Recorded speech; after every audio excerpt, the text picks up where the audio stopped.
Acres of Diamonds by Russell H. Conwell, Part 8. 5. Gift for Inspiring Others. The constant earnestness of Conwell, his desires to let no chance slip by of helping a fellow man, puts often into his voice, when he preaches, a note of eagerness, of anxiety. But when he prays, when he turns to God, his manner undergoes a subtle and unconscious change. A load has slipped off his shoulders and has been assumed by a higher power. Into his bearing, dignified though it was, there comes an unconscious increase of the dignity. Into his voice, firm as it were before, there comes a deeper note of firmness. He is apt to fling his arms widespread as he prays, in a fine gesture that he never uses at other times. And he looks upward with the dignity of a man who is talking to a higher being, is proud of being friend and confidant. One does not need to be a Christian to appreciate the beauty and fineness of Conwell's prayers. He is likely at any time to do the unexpected, and he is so great a man, and he has such control that whatever he does seems to everybody a perfectly natural thing. His sincerity is so evident, and whatever he does is done so simply and naturally that it is just a matter of course. I remember during one church service, while the singing was going on, that he suddenly rose from his chair and, kneeling beside it on the open pulpit with his back to the congregation, remained in that posture for several minutes. No one thought it strange. I was likely enough the only one who noticed it. His people are used to his sincerities, and at the time it was merely that he had a few words to say quietly to God and turned aside for a few moments to say them. His earnestness of belief in prayer makes him a firm believer in the answers to prayer and, in fact, to what may be termed the direct interposition of Providence. Doubtless the mystic strain inherited from his mother also has much to do with this. He has a typically homely way of expressing it by one of his favorite maxims, one that he loves to repeat encouragingly to friends who are in difficulties themselves or who know of the difficulties that are his. And this hardening maxim is, trust in God and do the next thing. At one time in the early days of his church work in Philadelphia, a payment of $1,000 was absolutely needed to prevent a lawsuit in regard to a debt for the church organ. In fact, it was worse than a debt. It was a note signed by himself personally that had become due. He was always ready to assume personal responsibilities for debts of his church, and failure to meet the note would mean a measure of disgrace as well as marked church discouragement. He had tried all the sources that seemed open to him, but in vain. He could not openly appeal to the church members in this case, for it was in the early days of his pastorate, and his zeal for the organ, his desire for determination to have it as a necessary part of the church equipment, had outrun the judgment of some of his best friends, including that of the deacon who had gone to Massachusetts for him. They had urged a delay till other expenses were met, and he had acted against their advice. He had tried such friends as he could, and had tried prayer, but there was no sign of aid, whether supernatural or natural.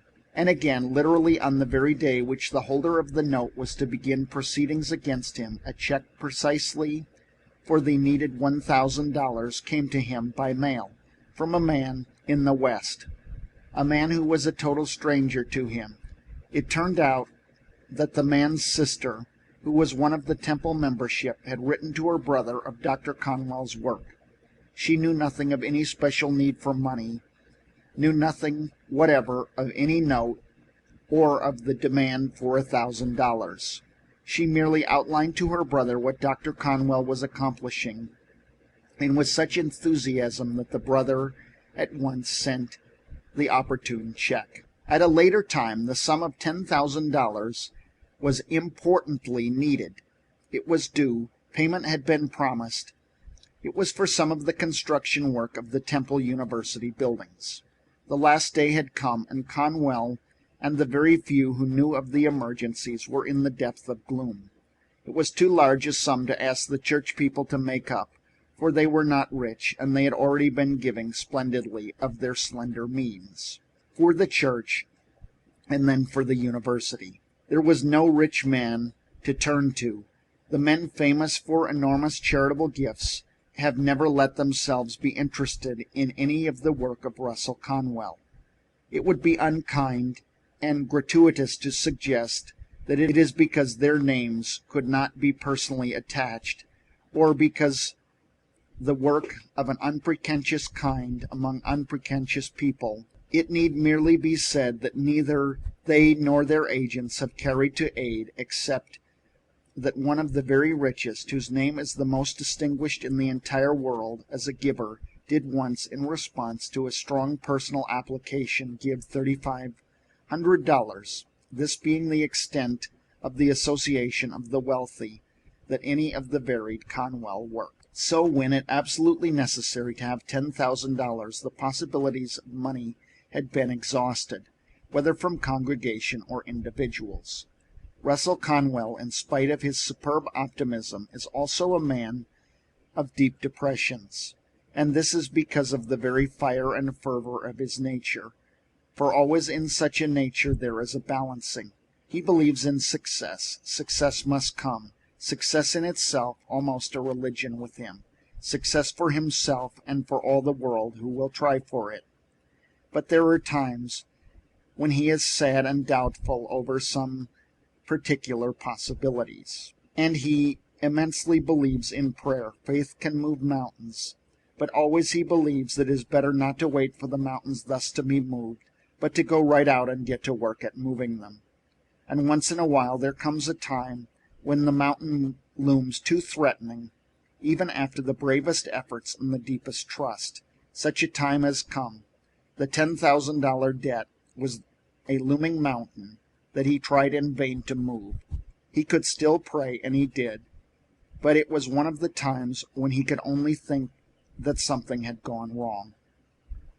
The dean of the university, who has been closely in touch with all of his work for many years, told me of how in a discouragement which was more notable through contrast with his usual unfailing courage, he left the executive offices for his home a couple of blocks away.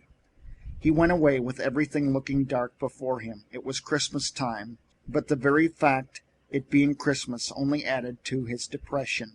Christmas was such an unnatural time for unhappiness. But in a few minutes he came flying back, radiant, overjoyed, sparkling with happiness, waving a slip of paper in his hand, which was a check for precisely $10,000. For it had just been drawn out of an envelope handed to him as he reached home by the mail carrier. And it has come so strangely and so naturally, for the check was from a woman who was profoundly interested in his work, and who had sent the check knowing that in a general way it was needed, but without the least idea that there was any immediate need. That was 8 or 9 years ago, but although the donor was told of the time that Dr. Conwell and all of us were most grateful for the gift, it was not until very recently that she was told of how opportune it was and the change it made in Dr. Conwell. For he is a great man for maxims, and all of us who are associated with him know that one of his favorites is that it will all come out right sometime. And of course, we had a rare opportunity to tell him that he ought never be discouraged, for it is seldom that he is. When the big new church building, the members of the church were vaguely disturbed by noticing, when the structure reached the second story, that at its height, on one side toward the vacant and undoubt land adjoining, there were several doors built that opened literally into nothing but space. When asked about those doors and their purpose, Dr. Conwell would make some casual reply, generally to the effect that they might be excellent as fire escapes. To no one for quite a while did he broach even a hint of the greatest plan that was something on his mind, which was that the buildings of the university some day would stand on the land immediately joining the church. And at that time, the university, the Temple University as it is now called, was not even a college. Although it was probably called a college, Conwell had organized it, and it consisted of a number of classes and teachers meeting in highly inadequate quarters in two little houses. But the imagination of Conwell early pictured great new buildings with accommodations for thousands. At the time the dream was realized, the imagination became a fact, and now those second-floor doors actually open from the Temple Church into the Temple University. You see, he always thinks big. He dreams big dreams and wins big success. All his life he has talked and preached success, and it is very real and a very practical belief with him that it is just as easy to do a large thing as a small one, and in fact a little easier. And so he naturally does not see why one should be satisfied with the small things in life. If your rooms are big and the people will come and fill them, he likes to say, the same effort that wins small success would rightly directed have won a great success. Think big things and then do them. Most favorite of all maxims with this man of maxims is, let patients have their perfect work. Over and over he loves to say it, and his friends laugh about his love for it, and he knows that they will do and laughs about it himself. I tire them all, he says, for they hear me say it every day. But he says it every day because it means so much to him. It stands in his mind as a constant warning against anger and impatience or overhaste, faults to which his impetuous temperament is prone, though few have ever seen him either angry or impatient or hasty. So well does he exercise self-control. Those who have long known him well have said to me that they have never heard him censure anyone, that his forbearance and kindness are wonderful.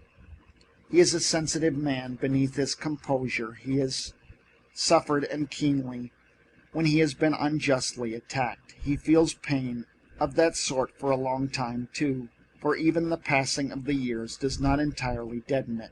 When I have been hurt, or when I have talked with annoying cranks, I have tried to let patients have their perfect work, for those very people who have patience with them may afterward be of help. And he went on to talk a little of his early years in Philadelphia, and he said with sadness that it had pained him to meet with opposition, and it had even come from ministers of his own denomination, for he had been so misunderstood and misjudged. But he added, the momentary somberness feeling, even his bitter enemies, had been won over with patience. I could understand a good deal of what he meant, for one of the Baptist ministers of Philadelphia had said to me, with some shame, that at first he actually used to be the case that when Dr. Conwell would enter one of the regular ministers' meeting, all would hold aloof, not a single one stepping forward to meet or greet him. And it was through our jealousy of his success, said the minister vehemently. He has come to this city a stranger and has won instant popularity, and we couldn't stand it. So we pounced upon things that he did that were altogether unimportant. The rest of us were so jealous of his winning throngs that we wouldn't see the good in him, and it hurt Dr. Conwell so much that for 10 years he did not come to our conferences. But all this was changed long ago. Now no minister is so welcomed as he is, and I don't believe that there has ever been a single time since he started coming again that he has not been asked to say something to us. We got over our jealousy long ago, and we all love him. Nor is it only that the clergymen of his own denomination admire him. Not long ago, such having been Dr. Conwell's triumph in the city of his adoption, that the rector of the most powerful and aristocratic church in Philadelphia voluntarily paid lofty tribute to his aims and ability, his work, and his personal worth. He is an inspiration to his brothers in the ministry of Jesus Christ. So this Episcopalian lector wrote, for he is a friend of all that is good and a foe that is all of evil, a strength to the weak, a comforter to the sorrowing, a man of God. These words came from the heart of one who loves, honors, and reverences him for his character and his deeds. Dr. Conwell did some beautiful and unusual things in his church, instituted some beautiful and unusual customs, and one can see how narrow and hasty criticism charged him long ago with sensationalism. charges long since forgotten except through the hurt still felt by Dr. Conwell himself. They used to charge me with making a circus of the church, as if it were possible for me to make a circus of the church, and his tone was one that grieved amusement after all these years. But he was original and he was popular, and therefore there were misunderstandings and jealousy.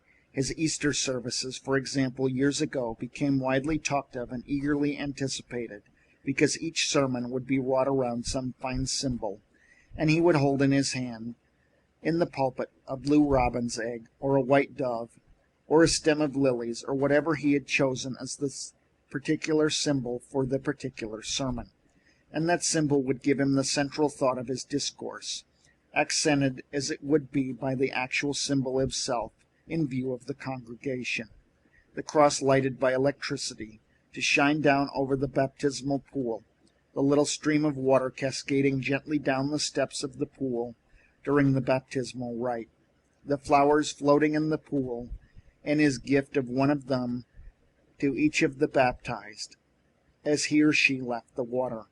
All things did seem long ago so unconventional, yet his own people recognized the beauty and poetry of them, and thousands of Bibles in Philadelphia have a baptismal rose from Dr. Conwell pressed within the pages. His constant individuality of mind, his constant freshness, alertness, brilliancy, warmth, sympathy endear him to the congregation, and when he returns from an absence they bubble with effervescence over him as if he were some brilliant new preacher who had just come to them. He is always new to them. Were it not that he possesses some unremarkable quality of charm, he would long ago have become, so to speak, an old story. But instead of that, he is to them always a new story, an always entertaining and delightful story after all these years. That it is not only that they still throng to hear him either preach or lecture, though that himself would be noticeable, but it is the delightful and delighted spirit with which they do it. Just the other evening I heard him lecture in his own church, and just after his return from an absence, and every face beamed happily up to him to welcome him back home, and everyone listened so intently to his every word as if he had never been heard before. And when the lecture was over, a large bouquet of flowers was handed up to him, and someone embarrassedly said a few words about its being because he was home again. It was all that he had just returned from an absence of months, and he had just been away 5.5 days. End of part 8.